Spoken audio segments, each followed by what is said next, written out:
Did you write up your own stuff for that? I wrote. It's hard to tell. I guess of the things that came out, I'm not even really sure. But like of my whole set, I don't know, half maybe. I don't know shit. I wrote for a long time. And Yeah. I had I had some help from some friends here and there, and then like punch stuff up, change stuff around. Comedians, right? Not like NBA friends. Like, Yeah, like, no. yo, Vladdy, you No, got any I good Chris Red jokes? No. Wasn't asking NBA friends for joke advice. It is crazy how like charismatic you can see an NBA athlete on TV or in commercials, but it's like you truly are an anomaly in this field where it's like to be funny and have timing and chops, unless you know of other like funny NBA stars that just don't have the balls at the time to. I don't think any guys have even done it. I'm sure there are guys that could have decent timing. Yeah, but I'm thinking J.R. Smith. Really? Yeah, that to me that seems like he would just walk out on stage. He would take his shirt off, a la Bert Kreischer. Yeah, and then it would just go from there. That's Bert has the body to take his shirt off. In a weird world, Bert has his body to take his shirt off. JR doesn't. Yeah. What kind of got you interested in doing all the comedy stuff? Because you've done now 2 years at Montreal Comedy Festival. Yeah. Obviously doing this roast. Like, what was your interest in comedy? I just loved it always growing up, and I never really like thought I would like try to do any type of stand-up, especially just because like I know like guys like yourselves are like have been doing this for a long time and have like grinded and started like literally at the bottom, and I never want to like go take time away from somebody who's like trying to get on stage, Right. So like the only time I really do it is if I'm hosting something. Like I host my charity event every year, so I get to pay 5 comedians to come do stand up for charity, and so in my mind I'm like giving somebody a job or an opportunity. You did the same thing in Montreal where you like I hosted the Midnight Surprise show. Yeah, you had your spot, but then other comics get the spot as well. So I never want to like come in and like walk into like a place and be like, no, I'm doing 10 minutes or whatever. Right. I never like I'm not like taking money, like the door money or anything like that. So hopefully like I'm approaching it the right way, I guess. Is it nice that you have that form like a stand-up comedy where you could truly kind of say whatever you want, where when Andrea Kramer puts a microphone in your face after a game, you're like, all right, I got to stick to the script because I don't want to 100%. 100%. Kramer's pretty chill though. I feel like you can say whatever the fuck you want, and she'll roll with it. Yeah, it's fine. She'll yes and. Doris Burke is like, she's Doris like, Burke, dude, yeah. let's make fun of the Jews. Yeah. Doris, a known anti-Semitic. Did I just out her?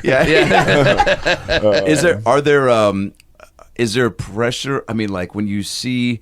I know you did this bit on Found recently about the questions, like the post game questions, and how tired you are, and how like there's, people are always like, I don't know if it was you defending saying athletes aren't dumb. It's just like think about working out for 2 hours and then getting asked the same shit. Like, how do you? I think you even jokingly said like, how do you feel about how do you feel right now? Yeah, they are. It's mostly not the ones that are like on the court after the game. It's the ones in the like the post conference setting, where you sit there and like it's like 20 reporters or however many depending on the game, and somebody always asks just a ridiculous question, like ridiculous shit. Not even not so much TMZ stuff. It's just like you can tell that I've written my story.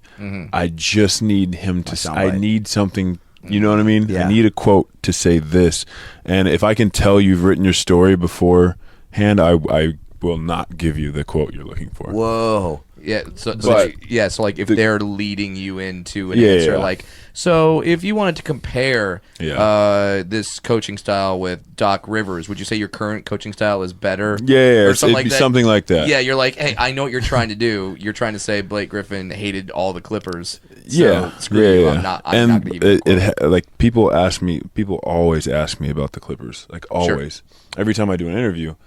And like, sometimes I'll answer just like try to be truthful, and sometimes I won't. No matter what, it's everyone's always, not everyone, but some people are always like, I mean, dude, like, get over it, like, move on. I'm like, dude, I get asked this every time I do an interview. Most of the time you don't hear about it. It's just the occasional time where either I said the perfect thing where they can cut it here and make it sound like here, like. I would prefer that they have kids do some of the post game interviews at this point, questions, because you're going to be a little bit more tolerant and like if they're just like, why'd you lose? Do you miss that dunk? Was that because you didn't try? Like, honestly, why'd you lose is a better question than because most of the time they're like, so in the third quarter you guys did this and this and this. What do you think happened there? I'm like, you just told me. Yeah, you just told me that they went on a run and we went dry from the free throw line. So I guess, why'd you lose? Just gives me an answer to like reflect in my own head and say it. You know what I mean? Instead of like setting me up. Like, there you go, ESPN. Don't. Especially if it's some little fat kid with a lisp. It's just adorable. Yeah, you just be like, dude, I don't know. I'm sorry. You're not going to get. But like, listen, there's really great reporters who don't do that at all. They have like very good insight. It's just the ones that, because a lot of people can get credentials to be media. I feel like when you were growing up in Oklahoma City, right? Mm-hmm. There you go. Guys did your research. Well, no, we talked about this the first time I met you at Neil Brennan's show, because my mom grew up in Ada, Oklahoma. Oh yeah, that's right. And my folks lived in Tulsa, so I used to go there all the time. And I would get excited to go play bingo in Oklahoma City with my grandparents and get Brahms ice cream. That was Brahms. Yeah. Brahms what was it like growing up there? And I didn't know anything different. So like all my friends were there. I played every sport, so I had friends on teams, friends at school, friends in the neighborhood. It's like that's all I cared about. I didn't like when people are like, "Oh wow, it must have been like boring or whatever." Like it was just that was just life. I had a blast because it was life. Grow up in New York City and then move to Oklahoma. Right. You just had, and then what is it? True, you were homeschooled. I was. So like, was sports your way of getting that social interaction with kids, or that? And also just like my neighborhood happened to have like my neighbors on the left, neighbors on the right, people across the street had 2 kids, people down the street had 3. So it was like as soon as school was over for them, they'd get home like 1, 2 o'clock, and we would just play outside all day, and then summer all day long, every day. So like, dude. And then sports teams on top of that. I was like, I wouldn't like I guess a typical like homeschool kid that was like homeschooled, and then I didn't really do anything extracurricular, Did you ever have cul-de-sac reunions with all the kids you played with all day? I haven't, man. I haven't even talked to anybody back from the old neighborhood. Crazy. Terrell Grayson lived next door. He was like one of my best friends in the neighborhood, and we got in a lot of trouble. But he was doing what? Well, nothing like bad. What if you were like, nothing too bad? We killed this guy. Still haven't found the body. He was a drifter. He deserved it. It was fun. Like we would like watch like a movie, and like dudes would be having guns, so we'd get our BB guns. Yeah. And like one time we were shooting BB guns in his backyard, and his mom was like, "Y'all better not break, blah, blah, blah. Take that down to." There was like a big field, like a park in a field. Like, take that down to the field. So we took cans and we had our BB guns, and we were walking down the street, and then all of a sudden we see like this. It was like starting to get dark, and we see this police car like drive over kind of on the opposite side of the road, and then another light pop up, and it's like, get on the ground, like a guy. Shit. It was a policeman. I have like no shirt on. We're like riding our bikes. I have to lay in like this grass in like summer in Oklahoma, so like you just get all like crazy itchy. Somebody called and said we were like walking down the street with guns. You know what I mean? And we didn't even think about it at the time. He put this in the back of the car, like drops it, like takes us back to. It was bad. When were you like? Had you hit a growth spurt at that time yet? Were you like? Oh, I was always like, I guess like the tallest like for my class, and then I hit my growth spurt after between 8th grade and 9th grade year. So they probably thought it was a 25-year-old man just walking around with BB guns. Yeah. I can't remember how old I was. He gave the kid a gun too. I was like 6. They're like, there's a 20-year-old. He already had facial hair. He was killing it, man. You went into high school just being like a new version of yourself.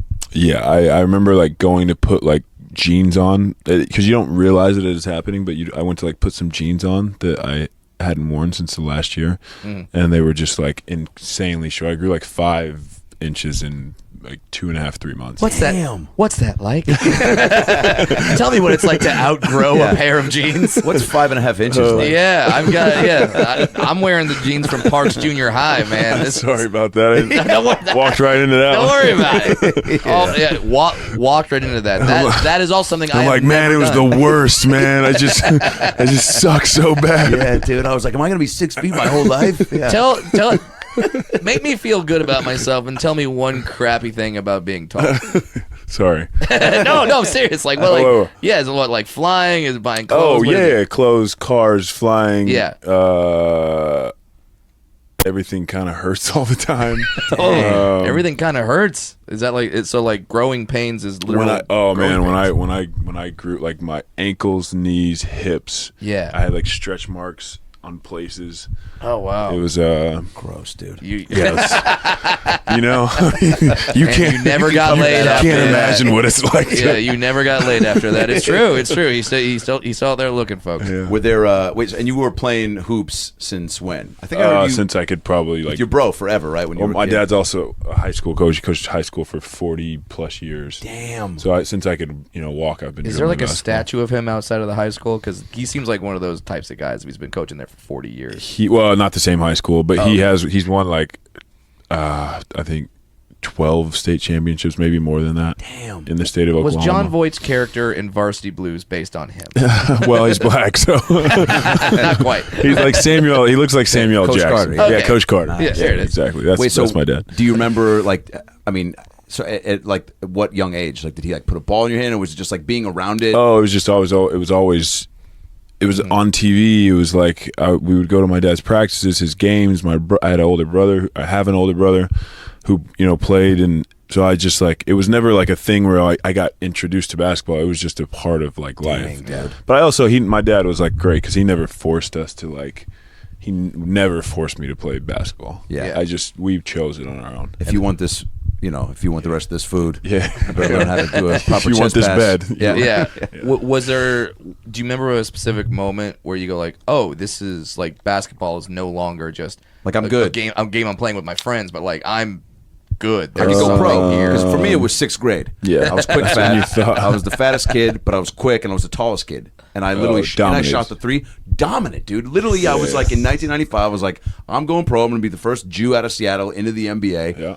And then then you realize you. I think I heard about that story. yeah. You're the legends. And then and then I plateaued at 6 feet and a half, and then I was like. And then you realize too at that height, you're like, oh, you need ball handling skills if you're going to be that size to go further. But like, was there a certain time where you like, I don't know, when you dunked or you summer league? Man, I was never like one of those kids who like thought they were going pro. Well, I wanted to, but I never. Yeah. It was never like a foregone conclusion in my mind until like it was very, very real. Because like I was like. I was solid, but like I didn't like become like nationally ranked until like I mean it's gonna sound stupid, but like till right before my junior year. Right. You know what I mean? Yep. So I wasn't like one of those kids like there's guys like OJ Mayo and like the Bronze of the world who are like before that people knew. You know what I mean? And like because you played. Did you play against Durant's AAU team? Yeah. Yeah. So like back in those days, can you look at a guy like Kevin Durant and be like? That guy. Yeah, 100%. Those were those guys. Okay. 100%. Okay. Like Derrick Rose, like Kevin Durant, like Kevin Love was in my class, and he was like from the beginning. He was like ranked like top whatever. Yeah. Top 10, like probably like since 8th grade or something. Yeah. And I was never like really one of those guys. I like cracked the top 20 like right before like the rankings. Right before the rankings really started to matter. Gotcha. So I just kind of was like not really a late bloomer, but kind of in like that world, I guess. Yeah. What was that attention like? It was crazy. It was good because for me it started on like a very small level and just slowly built. Do you know what I mean? So it was like it was kind of like city, like basketball, like fame, I guess, for lack of a better word, and then state, and then like region. In college and then pro, so you got built up to it. It didn't all happen at one time, right? And then you come into the league, and I mean, and then what your last preseason game is when the knee thing happened. I remember seeing that clip and just the look on your face when you landed from that dunk. You knew. I just knew right away. Yeah. Yeah. I knew something was wrong. Yeah, for sure. Yeah. Did you just feel a pop or something? Yeah, I like landed and felt like a little pop, and I found out like a little bit later on. I went to like I had a second opinion, and this doctor was like, I brought X-rays in because I'd been having a little like problems, and I'd had X-rays from like right before camp and then summer league, and I take them in, and this doctor's like, "Oh, you've had a stress fracture in your knee for like 2.5 months," and like it was missed at first. So like I don't know. Thank God for a second opinion. Yeah. Because, like, you know, I'm sure that's one of those things where if you don't address it right at that point. Well, I didn't, and so I had to sit out that full. If I had caught it earlier on, then I probably wouldn't have had to sit out. Wow. So was there a time when you? That's not mine, right? Oh, it's all good. Oh, you're good. Was there a time when you got to the when that happened, when you were like? Because I remember when that happened. I mean, you were so hyped up coming out of Oklahoma, and was college experience good? By the way, was it? Oh, I loved college. Yeah, loved college. It was so much fun. What's it like to just be like own the school as an athlete? Well, I don't know. The football, like Oklahoma football, for sure runs the school. Because that was Sam Bradford was your still. Yeah. Okay, so that's like that team was doing really well, so they probably and really since like Oklahoma football came back in like 2000, whenever Bob Stoops got there. Yeah. And they like first year, I can't remember what it was, but like they won the national championship in like one of his first 2 years or something like that. Yeah, well, because I know that I was at SC and we were going against Adrian Peterson, and that's like that was like even like a little bit later. But then from then on, like Oklahoma football was back, and it's like it hasn't really left. I mean, not that we've won like a bunch of national championships, but they're top like 5 every year. You and Bradford just walk around just to like like I've been playing against Fila jumpsuits, just be like. Just pop collars. No, I mean, I've actually known Sam for a long time. Like we kind of like grew up in the same, like leagues and stuff like that. Yeah. So I don't know, man. Sam was the man for sure. Basketball's kind of an afterthought. Not an afterthought, but it's just not what football is. Do they cater pretty well to the the student athletes? Like, you get like, and you got all that travel and everything, like kind of set you up for the pros. Somewhat. Yes, yeah. I mean, the whole like progression of youth basketball all the way through like AAU to college is like it does in a way get you ready for the NBA. Yeah. Mm-hmm. Are you glad that social media wasn't as big as it is now, like when you were in college? Yes and no, but like I feel like if it was around earlier, like kids now who are like LeBron's kids and stuff, like they know how to navigate it really well. Yeah. Yeah. So it was like kind of one of those things for us where it started to become new, and I don't think we knew how to really navigate social media. Yeah. So yes and no. It's a blessing and a curse, but right, because then if you grow up with it, then you'll know not to tweet racial slurs when you're 13. I mean that's the extreme. I mean that should be an assumed thing. Yeah, you would think. Or just, hold on, I gotta call my lawyer. Or just even like the kids now. Like it's funny because there's always like a new draft pick, and it'll probably like start fading out. But like there's always a new draft pick who like ended up talking shit on like one of the players of the team that got drafted. That was I remember that was Larry Nance Jr. Was it Larry? Got drafted to the Lakers, and then he had this whole rant about Kobe back in the day. Yeah. And they found the tweets, and they like pulled them up. Kuz had a tweet that was like, great. I'm not gonna bring it up. Yeah. Like it's not just that. It's like even like there was like an MLB player who had like the string of like really like racial stuff like from back in the day, and it was just it was just back in the archives of his Twitter. Yeah. I feel like kids that have like grown up, especially like I said, like LeBron's kids and like the kids that are big now, like they're not gonna have to deal with that. Well, I mean, you're a dad. Are you gonna try to introduce? Cause you don't really post photos of them, do you? No, I don't. I have like a private account that like family and friends follow. But I don't post them. I just like remember seeing like some of my teammates' kids who were like out there, I guess. Mm-hmm. Like they'd be at games and people would like take pictures of them, or like they'd have to stop and take pictures with. And I don't want any of that to touch my kids. Yeah, until they're like a certain age, If you're out and about and someone comes up to you and you happen to have your kids with you, is that when you're like, hey man, I'm with my kids? Like, I've done that a couple times, but I, like even then, like if it's kids, I'll never. Oh, yeah. But like, sometimes like, it's like adults and stuff. 35-year-old man has got a ball. Yeah. And you're like, I'm like at the park with my kids. Yeah, like I'm about to ride the teacups, dude. Like, chill out. What's the craziest thing that you've said after a dunk and that you've wanted to say, but you were so fucking riled up that the adrenaline got in the way? Like, you know what I'm saying? Like, where you say exactly what you meant to say after the dunk, but sometimes maybe like that path to get to the rim was so exhausting that you wanted to be like, you want to fucking take that shit, but you were like exhausted. So you're like, let's just fucking get, like, you know what I'm saying? I'm gonna let you guys down with this answer, but I do not like. Don't talk. I don't. Yeah. Oh. I don't really talk like, not like after like a big dunk, dunk or something like that. I think. Not even like a quick like You suck do. it or like No. feel my. I just kind of do like the stare thing. The stare, yeah. You know? You do stare. I will. And I used to do it more than I do now, but I just I don't. Timothy Mozgov is still feeling your stare. And he probably wakes up and he sees that stare in his nightmares. Yeah, I was actually at that game. Oh, really? And my brother-in-law had just gotten a call from his wife, my sister, and she like forced him to go up to the snack bar to take the call. He missed that dunk. It's like one of the greatest dunks of all time. And he came back and be like, something happened. What I missed? I go, how do I describe to you what just happened? Like, if you ever... And he looked in the stands and pointed to you, and you weren't there. You weren't there. I didn't even know who you were. Yeah, so, yeah, it's like, I don't know, if you ever saw a man just get completely demasculated by another man, that's what happened. I mean... Yeah, how do you even... Man. I mean, not to be, again, a shitty post-game reporter, but how do you describe, Blake, that feeling? But I mean, like, because it's not like you can plan, right? I mean, basketball is so much of just reacting and not trying to, muscle memory, not think too much, right? So to me, it's like, I don't know if other guys agree with this. Like a dunk or a play like that, I don't know if it's just how you remember it, but I always remember it happening very slowly. Mm-hmm. You know what I mean? It all comes together because you kind of like, you go up to jump, like if it's like coming off the rim and you're catching a putback, it's like, okay, this is happening. I need it to bounce like this. It bounced like that. Okay, you know what I mean? It all like comes together so slowly.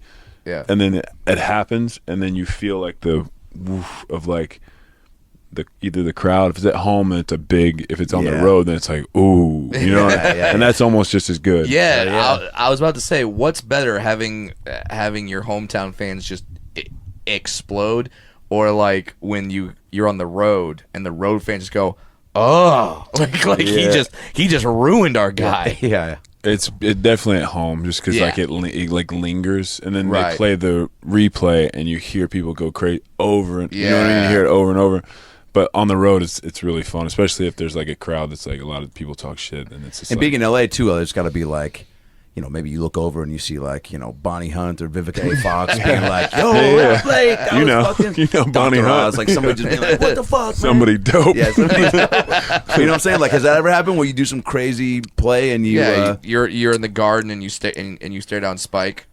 Yeah, definitely that. I remember one time we were playing the Lakers and I kind of had like a baseline, like Andrew Bynum came up in like kind of a double clutch dunk. And I remember it might have been right before half. I remember I always kind of go put my mouthpiece thing up, and I was walking by Jack, and he was like, he looked at me, he was like, and I think it was my second year. I was like, wow, that was cool. Got a Jack look. Yeah. Nice double clutch. Yeah. Well, and there's got to be those moments because, like, as fans, we like to think that players aren't human and that you guys are just robots. You don't see that. You don't care about it. It's cool. Yeah. Well, we like when like has a fan ever yelled something out and you want to stop and be like, motherfucker, like. Oh yeah, for sure. People cross the line. Yeah. For sure, people cross the line all the time, but most of the time, 99% of the time, I probably ignore it and just like keep rolling. But do you ever use it and go, you know, and then just the way Reggie did with Spike, for sure, 100%. Yeah, I think there was one clip where you were watching a replay and you threw water over your shoulder. Oh yeah, and it may have landed on somebody in the front row, but that was a complete accident, though, right?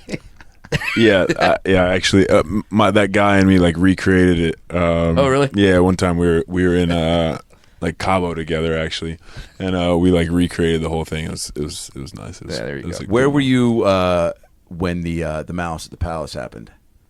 And what did that do to you as far as like how you viewed the game and what was the fan player relationship? I just like thought it was not. This was like that was like what 2000. Ron Artest was still in Indiana, so it was like 2000 like six, yeah, or maybe even maybe earlier, maybe I don't know. I don't know exactly when it was, but like not really being in the league, no social media. Like I saw it, it was like that's crazy, like that's nuts, and I just never really like.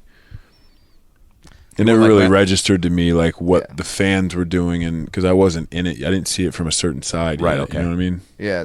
So like when, and I think all fans should know this: when you're shooting a free throw, and the opposing team the opposing team's fans are doing that wave thing, or they have those sticks behind the hoop. Does that actually distract you? I don't even see it. Okay. So there you go. Stop doing that, Stop fans. doing it. All you do is stand up and block my view when I have that seat. So stop it. They want to be a part of the action. I don't think I see it. Maybe at first, but then you're so used to it now that it doesn't even like. Yeah. It's almost weird when they're not there. There you go. See, guys, you're making the opposing player more comfortable. Yeah. I feel like it is weirder to shoot when it's dead silent than if it is like noise. Do you have a pregame music or a pregame routine or pregame snacks? I have. I do like a pregame snack. I do all of that. Yeah. It's kind of long and kind of boring. I'll give you an abridged version. Can I guess? Yeah, go for it. Bare naked ladies 1 week. Yeah, it's been while eating. It's been while eating a turkey and ham Lunchable, but without the cracker. You just eat the meat. Right, no gluten. No gluten. Obviously. And then and you wash it down with a Fresca. Nah, Capri Sun, man. you were right there. You were so close. What did I not win on this episode of Guess Blake's Snacks? I do like this. Like we have all these like homemade like natural like dude, healthy energy bars that like aren't that great, but like you're just kind of like all right. Yeah, you're like, is this piss and oatmeal? Yeah. But they're like, yeah, but it's good for you. Dates with piss and oatmeal. Oh, there you go. Yeah. Adam Silver just announced that he's thinking about and discussing new tampering rules that would be like a $10 million fine if he finds out that you're tampering. Do you think you could ever stop players from just texting each other and being like, hey, wouldn't it be cool to... No, but I also like, is that tampering? I don't know. Like he hasn't said what would be. To me, tampering is like team officials, making statements in the media about like their plans or who they like. If unless it's like their own team. Like I just saw somebody today, like just now, got like either warned or fined because the GM of Milwaukee basically said, when the time comes, we're gonna offer Giannis $250 million. Yeah, max deal. And that's like a form of tampering. They're trying to get in the way probably of all the Warriors talk, right? To kind of be like, yo, Giannis, like, because that came out too.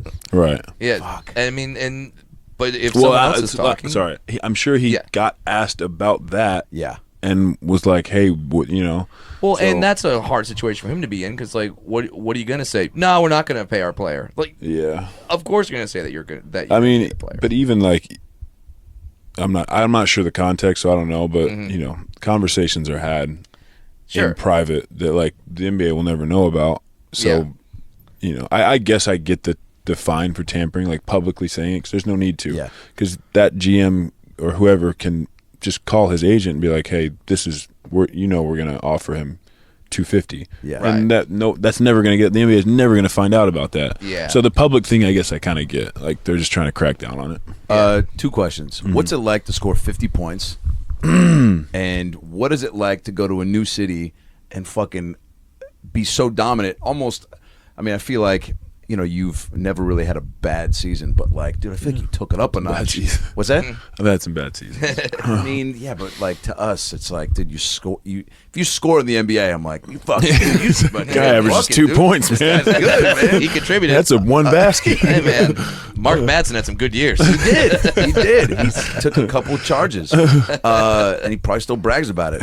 But like to go to a completely new environment, I think it's so, as a fan, we just expect like, it's fucking Blake Griffin, dude. He's like, he can't go to a new scene and be just as dominant and acclimate. But it's like, I mean, how much do you think you should be able to do that, and how much is there actually like a transition period? There is well, for me, there definitely was a transition period because I'd never been traded before. So I like, it was, everything was new. To be, right? Everything was new. Like, especially going to a team in the middle of or not even the middle of the year. Like, we had, I think, 30 games left when I got traded. And I just, like, it took me some time to, like, get acclimated and just used to, like, not only my teammates, but just being in a different place because I had only played in 1 year. Yeah, when you get traded, where do you stay? Do you stay at the owner's house? Do you stay with normally, the team has to put you up in a hotel for like a certain amount of time. Okay. And then like, until you can find something. But yeah, like you're playing while you're trying to get settled into a life.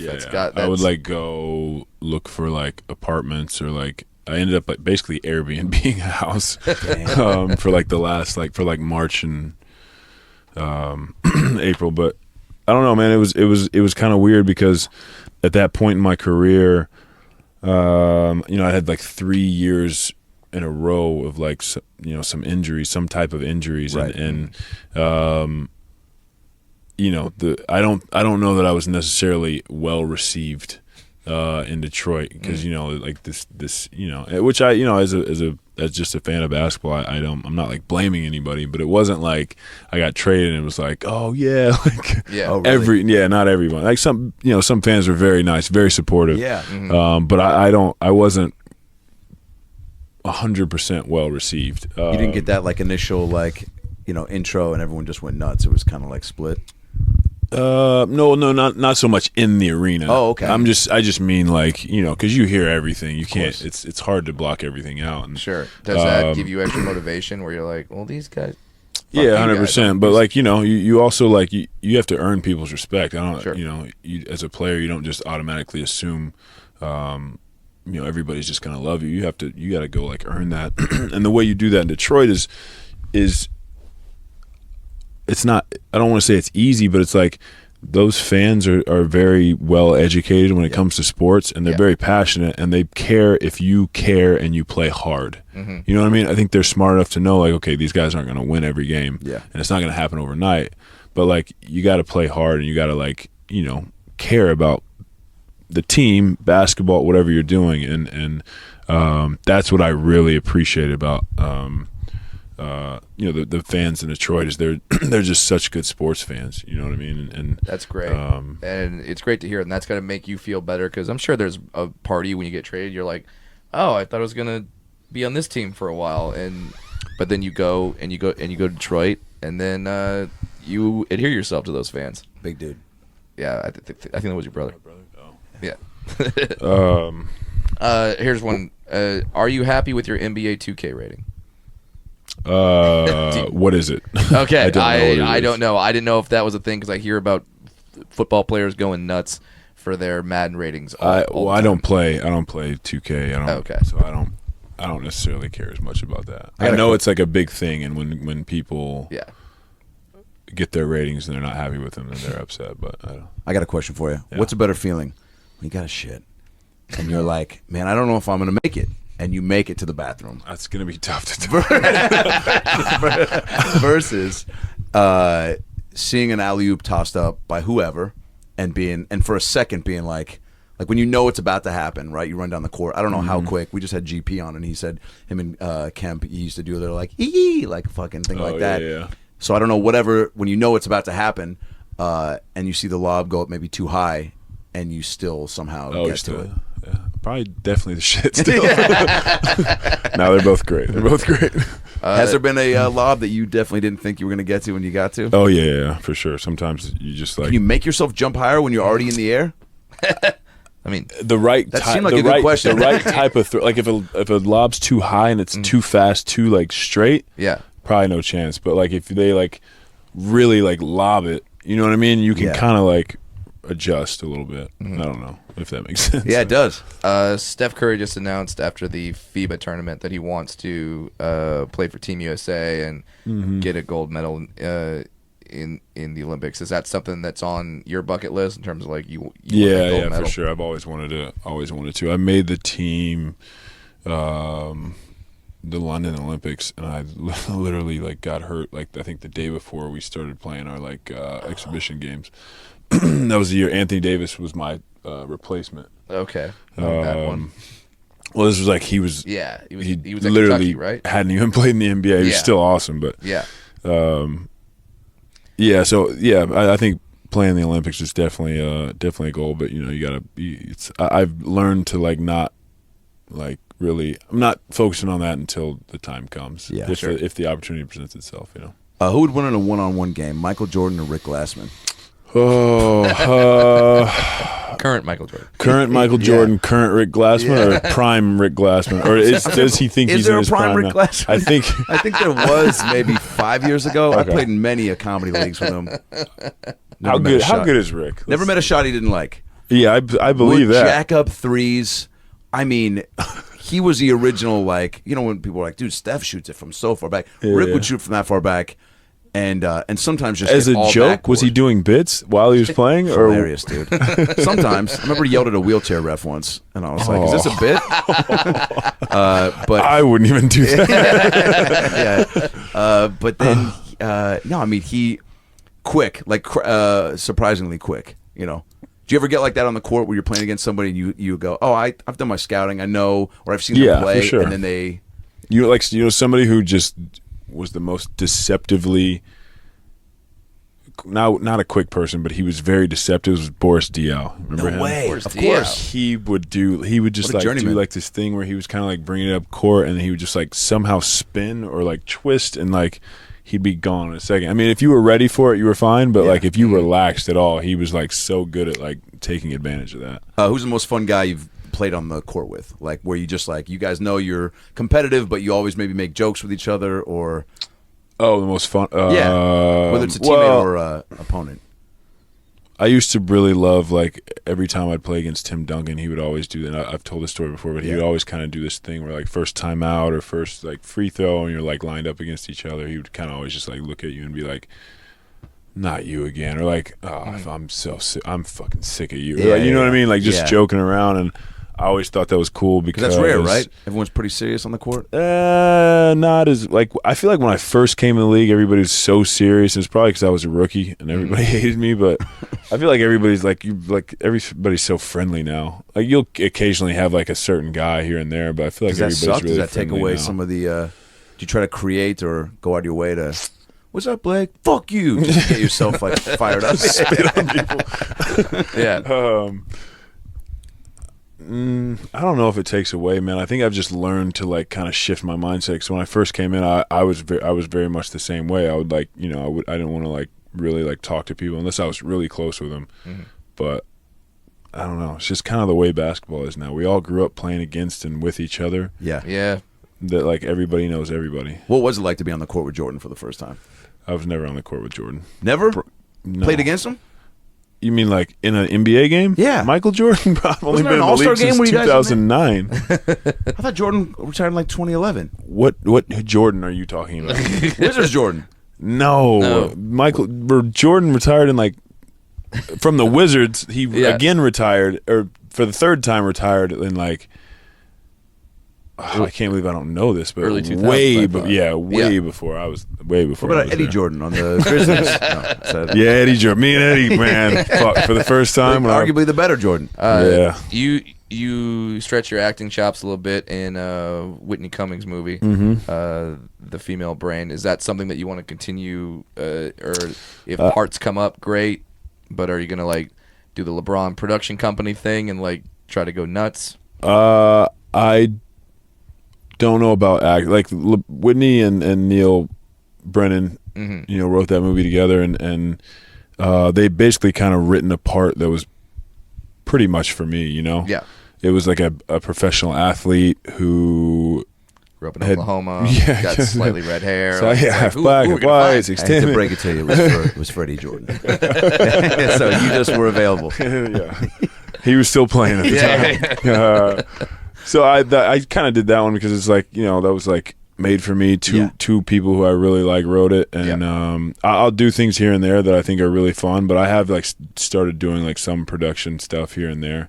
Bringing back Air Bud.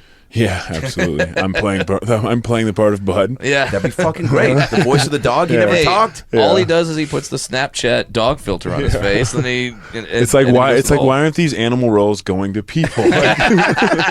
Someone will start griping about that. I did always think that when I watched those movies, I was like, I want to hear the dog fucking like when he catches the frisbee, like. He just it's like no big thing, like the same way when we talk about you dunking, like you want some celebration, you want a little showmanship from Bud.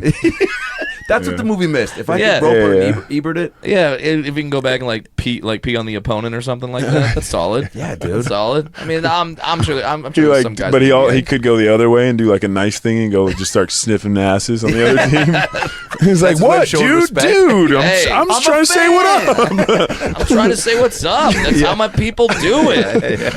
Doris Burke, don't stick that microphone in my face if you don't want my nose in your butt. I've said it a million times, and I'll say it again. Oh, I'm the bad guy. I'm the bad dog. I know we got to wrap up in a second. No, you're good. But you're good. Space Jam 2, or is that something that you're going to be a part of? No, absolutely not. No, I wasn't. Not. I was. It was never even brought up to me. Okay, because I know that was a big thing. What about Red Dawn 4?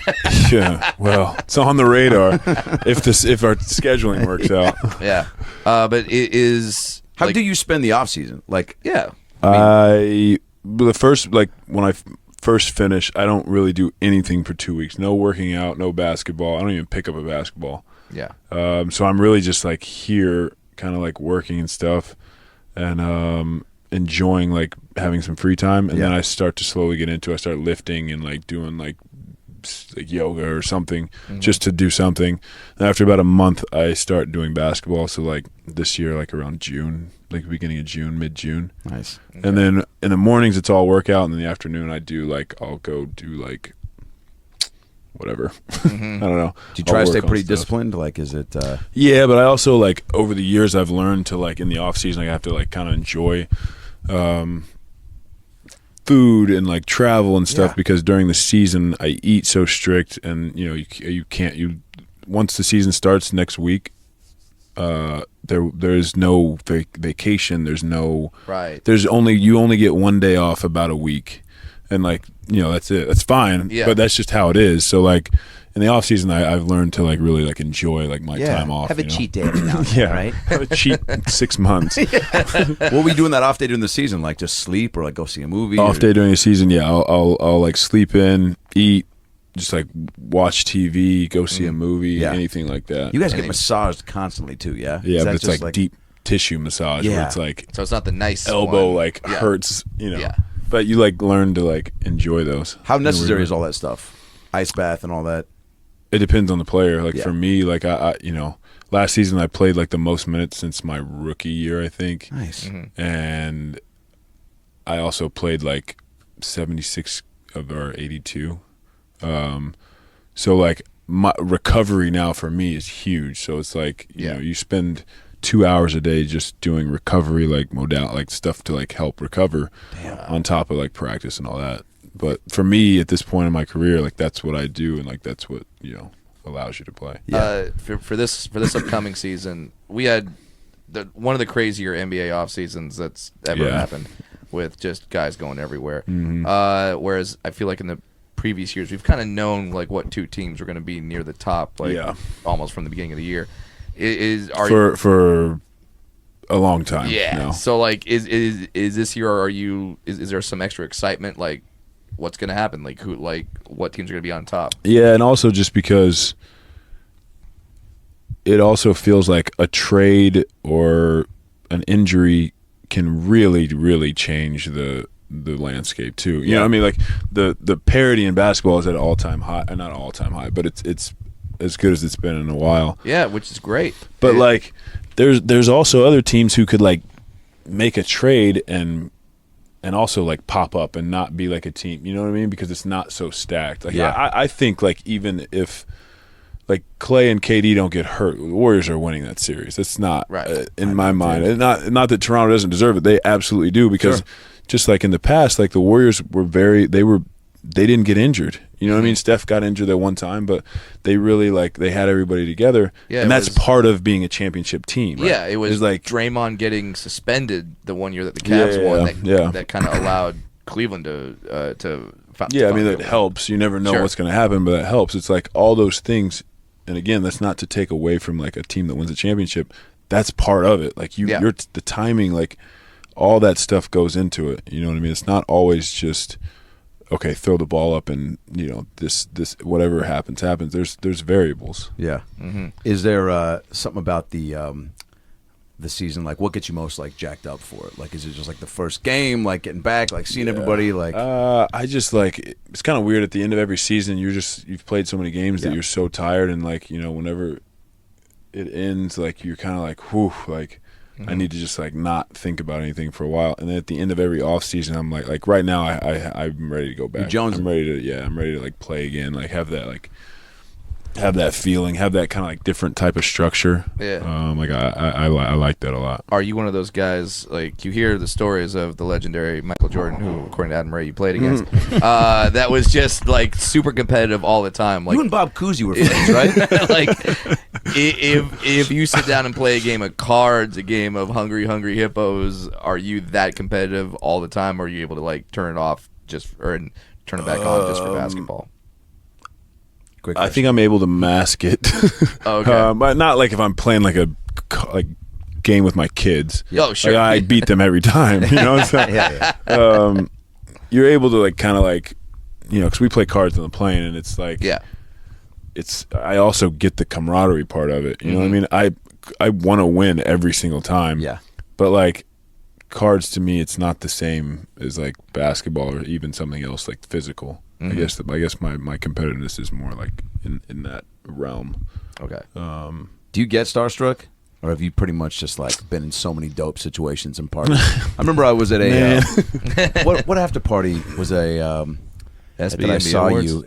you and Drake were there. Was it Chappelle? Oh, was it Chappelle? Oh, after the New Year's show, him and John Mayer, I think, at Delilah's. Yeah, it wasn't New Year though. That was of course, yeah. Wow, you don't remember walking by and like barely looking at me, dude? Yeah. Was that so New what Year? Up, Blake? And you gave me a hug. Was that New? Oh yes, yeah, I'm dude, sorry. And Drake walked because by. I wasn't. Yeah. And you're like, yo, I'll be right back. I just my bad. Yeah. I just showed up to that. Yeah. Well, what, that was New Year's. That was New Year's. Yeah, it was the Chappelle John Mayer. Yeah. Yes. But like that's just. I mean, there were so many cool people there. Yeah. And I feel like those things are just listen, man. Now, or do you still... when you've lived a dope now. Yeah, I mean, there's times like Peja Stojakovic. I know. How cool is that to think about? You can before text you go to bed? Death of Shrimp. Can you? I don't know, man. Sure. Like if I met like Tom Hanks, I'd be like, whoa, that's Tom Hanks. Like, you know what I mean? Yeah. But I don't know about like Starstruck anymore. I remember the first time I in the NBA. I remember one of our first preseason games was against the Spurs. I was like warming up. This is like way before the game, and I kind of like turned and I looked down, and Tim Duncan was warming up on the other end. And I just stopped, and I was like, "Oh, I can't believe this is about to happen." I mean, he got drafted in like the the 90s. Like I've been watching him since I was 8 years old. Yeah, dude. You know what I mean? Crazy. And like now I'm about to finally play against him. Like that's crazy. I had that same feeling when I acted with Jim Belushi on According to Jim. Yeah. I was like, dude, I've been seeing this guy in so many Lifetime original I get movies. it. Yeah. I get it. And the first time I played with James Naismith, man, it was so dope. So dope. It was just like surreal. Like this guy created basketball, and here I am in the All-Star game last year. They're keeping him alive. This is weird stuff. Now, have you had the time now where some rookie has come up to you and been like, "Oh God, Blake Griffin, like I can't believe I'm playing against you"? Because for sure, no, because like I would never have gone up to Tim Duncan and said that. No guys like really do that. You know what I mean? But it kind of admits weakness or something. Like you don't want to admit you're a fanboy. But also like now, like there's just guys who like, because of social media, because of all this stuff, you're kind of connected to guys before they even get in. Like, yeah, like are you texting with Bull? I just call him Bull. Bull son? Yeah. His name is Bull. Yeah, he's from Oregon. He's the same height. He's legit. It's huge. Fuck yeah. Where is he? Denver? He's in Denver. Yeah, I in Denver. think it was a late draft pick. This is he dropped a lot. This has been Bull talk. And this, but like yeah, so like the players coming up, do you have contact with them? Like if you see a college guy do something legit, do you send a tweet, send a text? Yeah, I mean, there's just certain guys who like, I have an AAU program now, so like, nice. Or like it's called the EYBL, like Elite Youth Basketball League, and so you like. I'll go to tournaments, so I'll see kids play, and like you meet kids, and then like eventually like they're in the NBA. Like that's just how it works. So yeah, when did a guy like Zion get on your radar? Like, I mean, this is like sophomore year of high school because his like dunks are so crazy. They're all over Instagram. Well, maybe I don't think he didn't blow up till like maybe junior year, but like still that's crazy. So you guys knew like at that point like people were talking about Zion, or you heard. Yeah, but it's also hard to know. Like, I didn't know how good of a basketball player Zion was because all I saw was him dunking. It's not like I saw game footage. Sure. You know what I mean? So he's not doing like people would be like, Hakeem Olajuwon dream shake. Right. People are like, what do you think of the Zion kid? I'm like, honestly, I have no idea. Not that I think he's bad, but I don't know. I mean, that's all I see. He's bad? Yeah. You heard it here first, folks. Zion Williams. Blake thinks he only dunks. Yeah. Were the guys you tried to model, because you're like considered up in the greatest dunkers of all time, which is crazy. Oh, thanks. Yeah. By me, my mom, Vince. Brad. Yeah. Vince Carter. Yeah, that's the guy. Like, who I was gonna say, who do you model, or who did you like aspire when you were a kid looking, and you were like, dude, I'm gonna.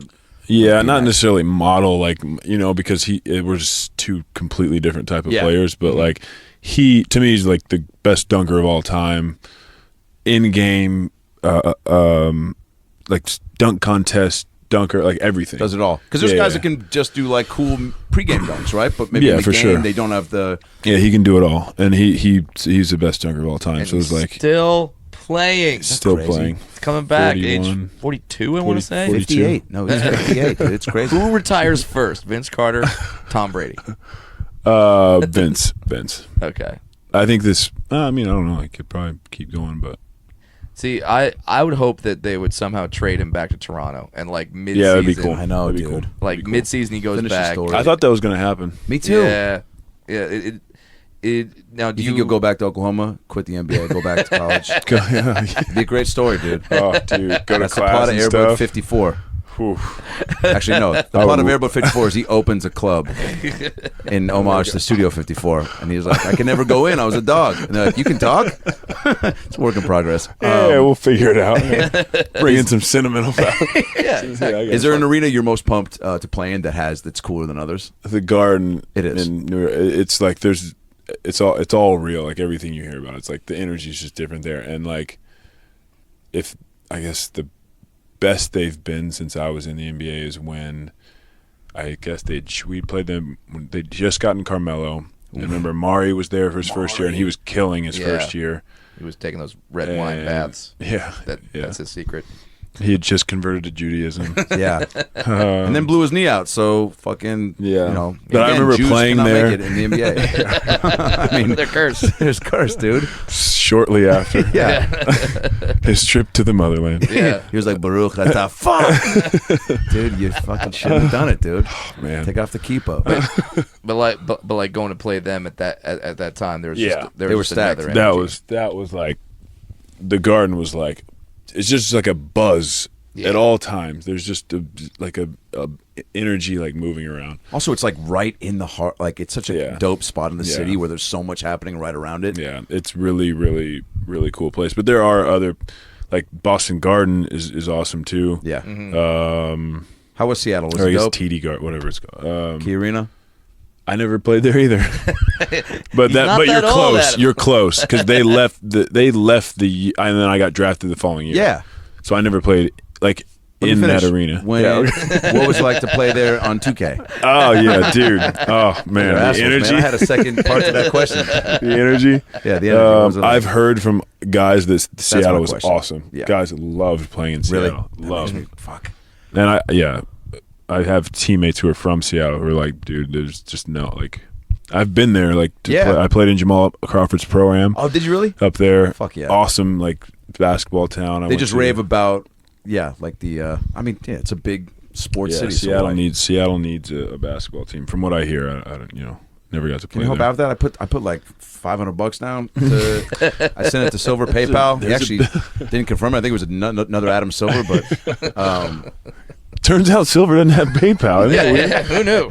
People think he's a man of the people. Would you? Is there you see like Shaq doing like Papa John's and everything? Like, do you think like, man, is there a point where I'm just gonna like? Because there's got to be people coming. Do everything. Do everything. Yeah. I'm waiting for Shaq to be like, yo, you need a tampon? You know, like just new Shaq bonds. You know?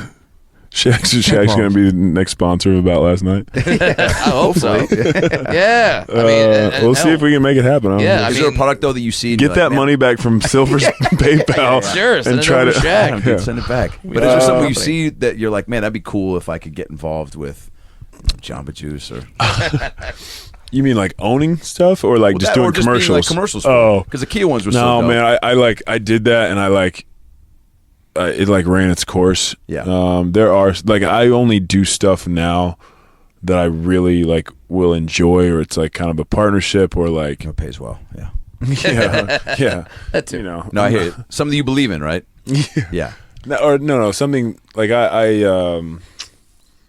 I sort of like started kind of like restructuring all my deals to where like if I was going to do a commercial, I was going to do something creative, I got creative control. Awesome. You know what I mean? Yeah. Because that's way more fun to me. Yeah. And that's kind of how I got into like I wanted to like try like produce stuff here and there. Yeah. Is like it's so much fun to me to like, okay, what do you want to do?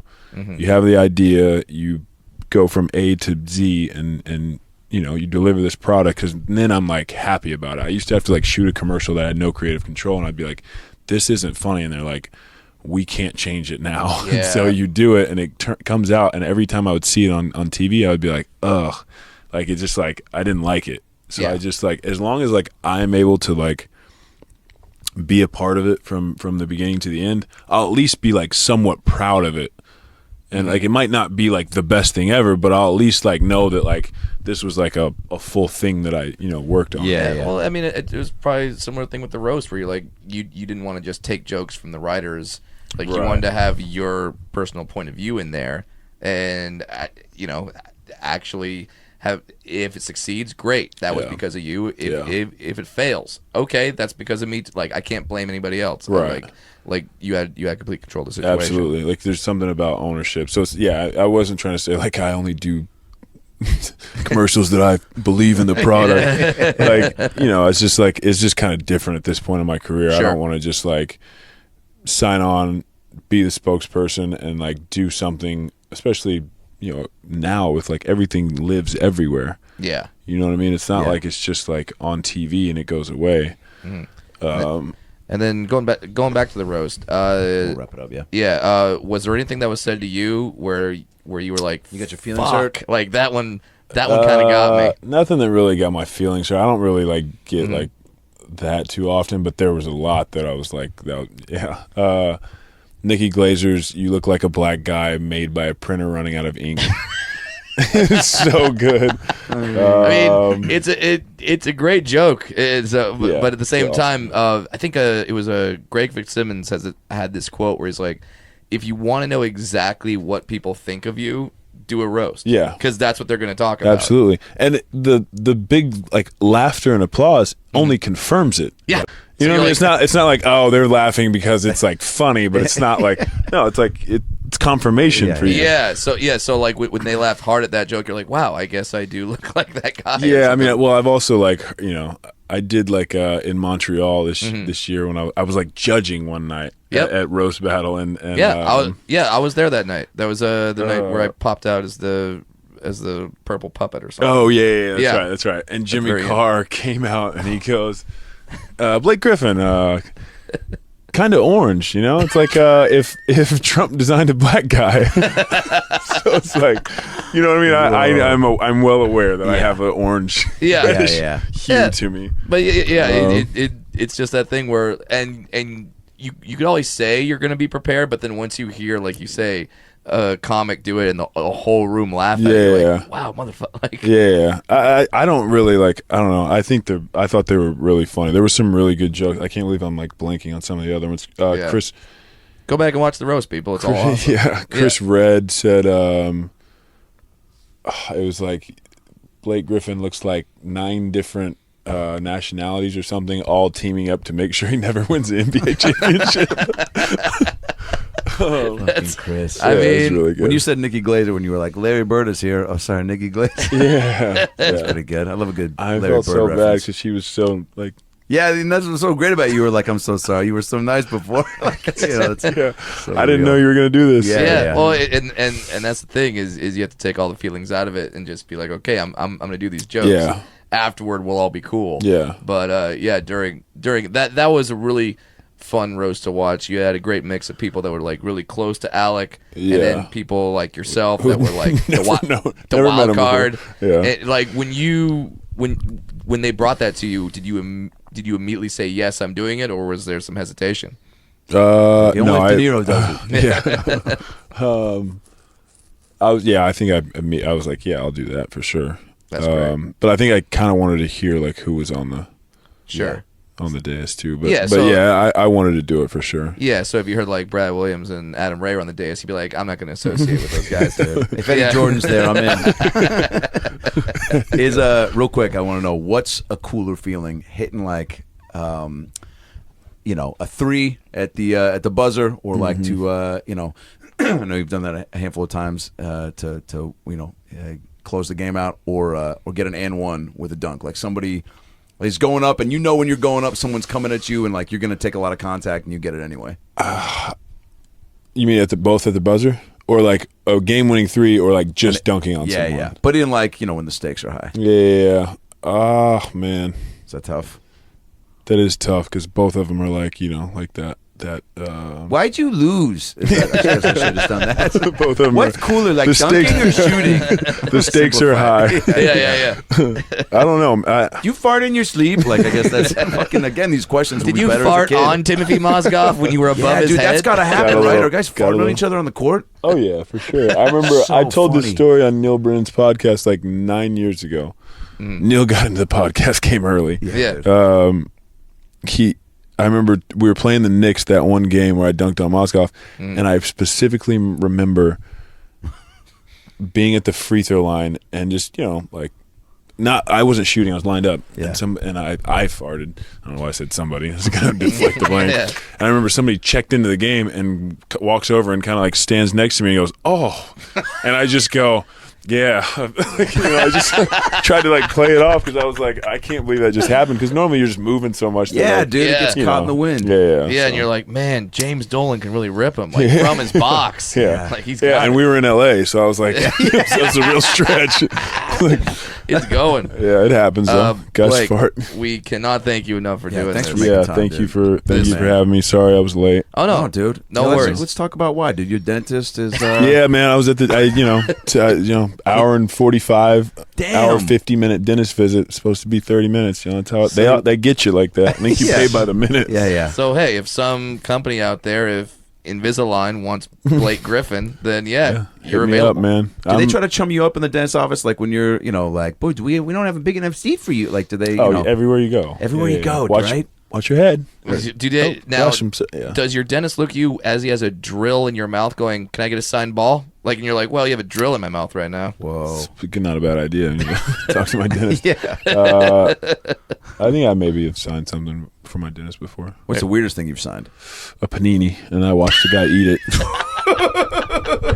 That's how we end it. Yeah. Blake Griffin signed a panini. Oh, my Signed a God. panini, and then the guy ate it. And then he ate it? Yeah. He It's kind of a baller move. he consumed Yeah. your autograph. Yeah, it was. I'm pretty sure he was like, it was like a joke that maybe didn't go like as viral as he wanted it to. But yeah, Yeah, that's when he looks up and goes, "You guys were recording, right?" What? And they just totally forgot. I ate it. I ate tries to Sharpie get for the nothing. other half signed. All right, well, you at Blake Griffin on Instagram and Twitter? Yeah, follow at Blake you. Griffin 23 on Instagram and Twitter. And you are funny on Twitter. I want dude. I want people to follow you because you're I not don't just. tweet that much anymore, man. But like you're a Wow, guy what are you where doing? you're not. You're, fucking What do you got to podcast, do, man? why are you bad at Twitter? It's funnier when you say it. Son of a bitch! All right, we're gonna get these mics up. Let's fight If him. you are a kid. Yeah. You look Why'd the part. you lose? Why'd you make fun of a dwarf on his own podcast? I'm I said you were funny. That's 7 years bad luck, dude. It's not. I'm going to talk about you at the meetings. It's not going to go well. We will attack. Thanks for doing this, man. Yeah, thanks Have for a great having me. season. Appreciate it. Thanks, guys. Watch your knees, bitch. It's about last night.